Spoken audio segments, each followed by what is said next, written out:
किसान साथियों, धान की फसल जब 60 से 70 दिन के आसपास की हो जाती है, तो इस अवस्था में हमें क्या-क्या आवश्यक कार्य करने हैं? हमें धान की फसल में कौन-कौन सी खादों का इस्तेमाल करना चाहिए? कैसे हम धान की सभी बालियों में दाने ले सकते हैं? हम अभी क्या करें जिससे हमारे दाने खाली ना रहें, सभी दाने में अच्छे से हमें चावल मिल सके? इस समय कौन-कौन सी बीमारियों का अटैक होता है, उससे बचाव के लिए हम कौन-कौन सी दवा का इस्तेमाल कर सकते हैं? आज की वीडियो में हम इन तमाम विषय पे आपको बताएंगे। तो बहुत ही अच्छी वीडियो आप सभी किसान साथियों के लिए होने वाली है कि कैसे देखभाल की जाए, कैसे बीमारी से फसल को बचाया जाए और कौन-कौन सी खादों का इस्तेमाल किया जाए ताकि धान में हमें बढ़िया उत्पादन मिल सके। तो पूरा वीडियो किसान साथियों आप ज़रूर देखिएगा और कोई भी आपके मन में अगर सवाल है तो आप कमेंट करिए। कमेंट के माध्यम से आप हमें ये भी बताइए कि आपकी धान की फसल अभी कितने दिन की हो गई है ताकि हम उसी हिसाब से वीडियो बना सकें। और आपने कौन सी धान की वैरायटी लगाई हुई है ये भी आप हमें चाहें तो बता सकते हैं। चलिए ज़्यादा समय नहीं लेते हैं, सबसे पहले खादों के बारे में जानेंगे, उसके बाद सावधानियों के बारे में जानेंगे, उसके बाद कुछ बीमारियों के बारे में आपको बताएंगे। तो अगर हम इस अवस्था की बात करें तो इसी अवस्था के आसपास गबोट अवस्था आ जाती है। अब गबोट अवस्था आपकी फसल में वैरायटी के समय के पकने के समय के हिसाब से आती है। जो वैरायटियाँ जल्दी तैयार होती हैं उसमें तो आ जाती है, जो वैरायटियाँ देर में तैयार होती हैं उसमें थोड़ा देर में आती है। तो मोटी मोटा 60 दिन, 65, 70, 75 दिन या 80 दिन भी आप मान सकते हैं। जो वैरायटी देर में तैयार होती है उसमें गबोट अवस्था आ जाएगी। तो इस अवस्था में आपको कौन कौन सी खाद का इस्तेमाल करना है? गबोट अवस्था का बहुत ही आसान पहचान होता है। आपके जो पौधे के तने होते हैं, तने में थोड़ा सा मोटाई या गोलाई आने लगे। कोई एक पौधा बीज से अगर आप तोड़ के देखते हैं तो बहुत छोटी सी, पतली सी, नन्ही सी आपको उसमें बाली बनती हुई नज़र आए। ठीक उसी समय इन खादों का इस्तेमाल करना है जो हम आपको बताने वाले हैं। तो सबसे पहली चीज़ हम डालते हैं इस अवस्था में NPK 05234। इसमें 52% फास्फोरस, 34% पोटेशियम पाया जाता है। इसके इस्तेमाल से पौधे में बालियों का विकास, दाने का निर्माण बहुत ही अच्छे से, सही तरीके से हो पाता है। यह NPK धान की फसल में बाली निकलने से पहले आपको इस्तेमाल करना है। लगभग 1 किलो से लेकर 1.5 किलो पर एकड़ के हिसाब से यह NPK अगर आप अपने धान की फसल में प्रयोग करेंगे, इसके इस्तेमाल से बालियों का विकास अच्छे से होगा। ट्रांसपोर्ट का काम यहाँ पे फास्फोरस करता है, यानी भोजन पहुँचाने का काम फास्फोरस का होता है, जिससे सभी दाने तक, बालियों तक भोजन सही से पहुँचता है। पोटेशियम से फल फूल बीज दाने का निर्माण सही से होता है, जिसमें इसमें क्या होता है कि 52% फास्फोरस होता है, 34% पोटेशियम पाया जाता है। यानी पोटास और फास्फोरस दो तत्व इसमें उपलब्ध होते हैं। तो पहले चीज़ तो आपको 0.34 डालना है। इसके साथ दूसरा चीज़ हम डालेंगे जिंक। अब इस अवस्था में जिंक डालने से क्या फ़ायदा होगा? जिंक अगर आप इस्तेमाल करते हैं तो पौधे में भोजन का निर्माण बहुत ही अच्छे से होता है।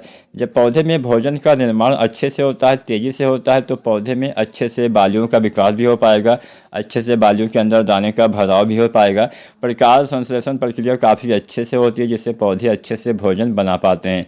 तो क्योंकि हम 0.34 डालेंगे जिसमें फास्फोरस पाया जाता है, तो हम सभी जिंक को इस्तेमाल नहीं कर सकते हैं। केवल जो चिलेटेड वाली 12% वाली इरिट्रिया जिंक आती है, इसी का इस्तेमाल आप 0.34 के साथ कर सकते हैं। इसमें भी आपको ध्यान क्या देना है, इन दोनों का अलग अलग घोल बनाना है। इकट्ठा घोलेंगे तो ना ही जिंक काम करेगा, ना ही NPK 0.34 सही से काम कर पाएगा। इस बात का आपको ध्यान देना है। दोनों का अलग अलग बर्तन में घोल बनाइए, उसके बाद टंकी में एक साथ डाल के आप स्प्रे कर सकते हैं। इसके साथ तीसरा चीज़ हम क्या डालेंगे? बोरोन। बोरोन के इस्तेमाल से परागण सही से होता है। बोरोन के ऊपर बहुत जल्द डिटेल में वीडियो आने वाली है। बहुत सारे किसान साथियों ने कमेंट किया था, मैंने पिछले वीडियो में आपसे पूछा हुआ था कि बोरोन के बारे में अगर आप डिटेल में वीडियो चाहते हैं तो आप कमेंट के माध्यम से बताइएगा। तो बोरोन के ऊपर डिटेल में वीडियो आने वाली है। बोरोन के बहुत सारे कार्य होते हैं, कुछ कार्य आपको पता हो सकते हैं लेकिन सभी कार्य आपको पता नहीं होंगे। बोरोन के मोटा कार्य होता है कि परागण में हेल्प करना, पौधे के जड़ों के द्वारा जो अवशोषित किया जाता है उसको पौधे के सभी भागों तक पहुंचाना। बोरोन से बहुत सारे कार्य होते हैं। बोरोन से पराग नली का निर्माण होता है, मेल फीमेल फ्लावर्स को मजबूत करता है, जिससे परागण अच्छे से होता है। तो बोरोन का इस्तेमाल करना फ़ायदेमंद साबित हो सकता है। बोरोन 20% वाला 100 ग्राम या अधिकतम 120-25 ग्राम पर एकड़ के हिसाब से डालिएगा। बोरोन के बारे में एक बात आपको ध्यान देना पड़ेगा, कभी भी ज़्यादा मात्रा में बोरोन मत डालिएगा। अगर आप ज़्यादा मात्रा में बोरोन का इस्तेमाल करते हैं तो पत्तियां जल सकती हैं, आपको फ़ायदे से ज़्यादा दुगना तिगुना नुकसान हो जाएगा। इस बात का ध्यान दीजिएगा। बोरोन आवश्यकता से अधिक कभी भी मत डालिएगा। 100 ग्राम या 120-25 ग्राम मात्रा 1 एकड़ खेत के लिए पर्याप्त रहती है। तो बोरोन, जिंक और NPK 0-34 तीनों का अलग अलग बर्तन में घोल बनाना है और टंकी में एक साथ डाल के आप स्प्रे कर सकते हैं। इससे बहुत अच्छा फ़ायदा मिलेगा। अब चलिए जानते हैं इस अवस्था में क्या नहीं करना है। 60-70 दिन, 75 दिन, 80 दिन की फसल है। इस अवस्था में आपको यूरिया नहीं डालना है। अब यूरिया डालेंगे तो होगा क्या, यूरिया डालेंगे तो एक फ़ायदा आपको ये हो सकता है कि बालियाँ थोड़ा जल्दी बाहर आ जाएंगी, लेकिन इसके अलावा कोई दूसरा फ़ायदा आपको नहीं मिलेगा। पौधे की हाइट ज़्यादा हो जाएगी, पौधे की लंबाई ज़्यादा होने से फसल गिरने की संभावना बढ़ जाएगी, फसल में बीमारी लगने की संभावना वगैरह बढ़ जाती है। तो यूरिया डालने से बचना है। जितना भी यूरिया डालना है रोपाई के 50 दिन के अंदर प्रयोग कर देना है। कोई देर से तैयार होने वाली वैरायटी है, यानी बहुत देर से तैयार होती है, तो 55 दिन, बस इसके बाद यूरिया मत डालिएगा। इसके साथ एक खाद हम और डालते हैं, अक्सर कई बार हमने देखा है कि पोटास का इस्तेमाल हम करते हैं। तो पोटास आप भी 50-55 दिन के अंदर ही डालिए तो फ़ायदा मिलेगा। अगर आप इसके बाद पोटास दानेदार वाला इस्तेमाल करते हैं तो फ़ायदा नहीं मिलेगा। अगर आपकी धान की फसल 50 दिन के आसपास की है, तो अगर आपने बिल्कुल भी पोटास नहीं डाला है तो MOP पोटास जो 60% वाला आता है दानेदार वाला, लगभग 20-25 किलो पर एकड़ के हिसाब से डाल सकते हैं। अगर आपकी धान की फसल 60 दिन से ज़्यादा दिन की हो गई है तो आप दानेदार वाला पोटास मत डालिए। ऐसी अवस्था में आप जो NPK आता है 0050, इसका इस्तेमाल करिए। 1 से 1.5 किलो यह NPK डालेंगे तो कुछ पोटास की पूर्ति आप अपने धान की फसल में कर पाएंगे। इसके साथ साथ किसान साथियों, एक बात पे ध्यान आपको और देना है, नमी के ऊपर ध्यान दीजिए, पानी के ऊपर ध्यान दीजिए। कहीं कहीं पे बरसात तो अच्छे से हो रही है, कहीं पे तो इतना ज़्यादा बरसात हुई है कि बाढ़ वगैरह भी आ गई है। लेकिन ऐसे भी बहुत सारे इलाके हैं, मैं जहाँ पे रहता हूँ वहाँ पे भी इस समय अच्छे से बरसात नहीं हो रही है, काफ़ी दिन से पानी नहीं गिरा है।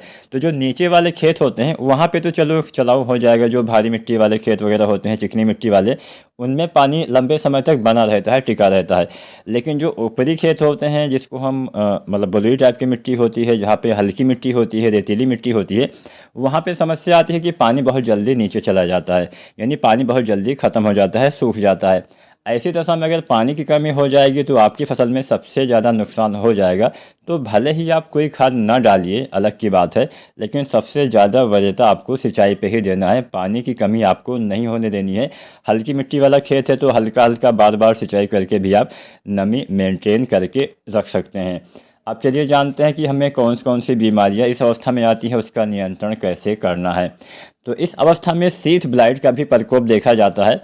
इसका प्रकोप होने की दो सबसे बड़ी वजह होती है। एक तो बहुत लंबे समय तक ज़्यादा पानी भर के रखना, दूसरा ज़्यादा मात्रा में नाइट्रोजन डालना, जिससे ये समस्या मतलब जो शीथ ब्लाइट होता है ये बहुत तेज़ी से फैलता है।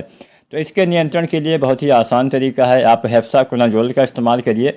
हेप्साकोनाजोल जो आती है इसकी आपको 400 ग्राम मात्रा प्रति एकड़ के हिसाब से आपको डालना है। 200 लीटर पानी में घोल के आपको इसका छिड़काव करना है। या फिर सीथ मार की आपको 500 ml मात्रा 200 लीटर पानी में घोल के छिड़काव करना है प्रति एकड़ के हिसाब से। तो चाहे आप हेप्साकोनाजोल का इस्तेमाल करिए, चाहे सीथ मार का इस्तेमाल करिए, प्रति एकड़ के हिसाब से आपको इस्तेमाल करना है और 200 लीटर पानी में घोल के आपको इन दवाओं का छिड़काव करना है। कोई भी एक चीज़ आप डाल सकते हैं।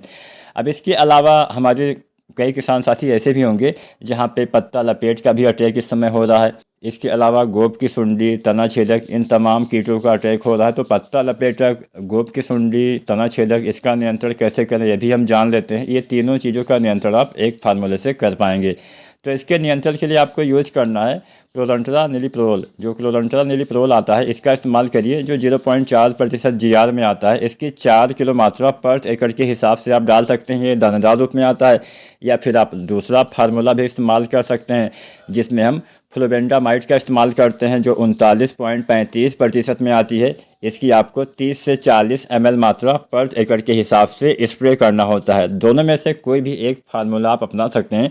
अगर लक्षण आपको दिखाई देते हैं तो सबसे बढ़िया रहेगा कि आप स्प्रे वाला तरीका अपनाइए, फ्लोबेंडामाइड का इस्तेमाल करिए, जिसके इस्तेमाल से मतलब जो चीज़ें आप स्प्रे बिल से डालते हैं उसका असर थोड़ा जल्दी से होता है। इसलिए मैंने बोला स्प्रे वाला तरीका आपके लिए बेहतर साबित हो सकता है। तो दोनों में से कोई भी एक फार्मूला आप अपना सकते हैं। अब हम बात कर लेते हैं कि जब हमारी बालियाँ निकल आती हैं, कई बार आपने देखा होगा कि हमारी धान की फसल में बालियां तो अच्छे से आती हैं, लेकिन कई बार दाने खाली रह जाते हैं। तो दाने खाली रहने की वजह क्या हो सकती है? दाने खाली रहने की बहुत सारी वजह हो सकती है। सबसे बड़ी वजह पोटास की कमी हो सकती है, आपने मतलब सिंचाई सही से ना की हो, पानी की कमी हो सकती है, बोरोन की कमी से परागण ना हुआ होगा तो भी दाने खाली रहने की समस्या हो सकती है। वजह बहुत सारी हो सकती है। कई बार हम कुछ गलतियाँ करते हैं, जैसे जब धान में फ्लावरिंग की अवस्था आती है, यानी जब फूल आते हैं, उस समय कुछ भी चीज़ अगर आप स्प्रे विधि से डाल देते हैं तो भी परागण प्रक्रिया बाधित होने से दाने खाली रहने की समस्या हो जाती है। या फिर जब परागण हो रहा होता है, जब फ्लावरिंग की अवस्था आती है, उस समय मौसम बहुत ज़्यादा चेंज हो गया, ख़राब हो गया, अचानक से बहुत तेज़ हवाएं चल गई, बहुत ज़्यादा बरसात हो गई, मतलब मौसम में अचानक से बदलाव की वजह से भी परागण प्रक्रिया बाधित हो सकती है। तो जैसा कि मैंने बोला, आपको पोटास की पूर्ति करनी है। इस अवस्था में यूरिया डालने से बचना है, नहीं तो बीमारी का अटैक ज़्यादा हो जाएगा। इसके साथ साथ बोरोन का इस्तेमाल करिए। इसके साथ साथ सिंचाई पे भी ध्यान दीजिए। पानी की कमी होने से भी दाने खाली रहने की समस्या हो जाती है। इसके बाद में जब दाने का भराव होता है बालियाँ निकलने के बाद, तो आप एक NPK डाल दीजिए 0050। इसके इस्तेमाल से जितने भी दाने आए हैं सभी दाने का भराव आसानी से अच्छे से हो पाएगा। इसकी 1 से 1.5 किलो मात्रा दाना भरते समय आपको प्रयोग करना होता है।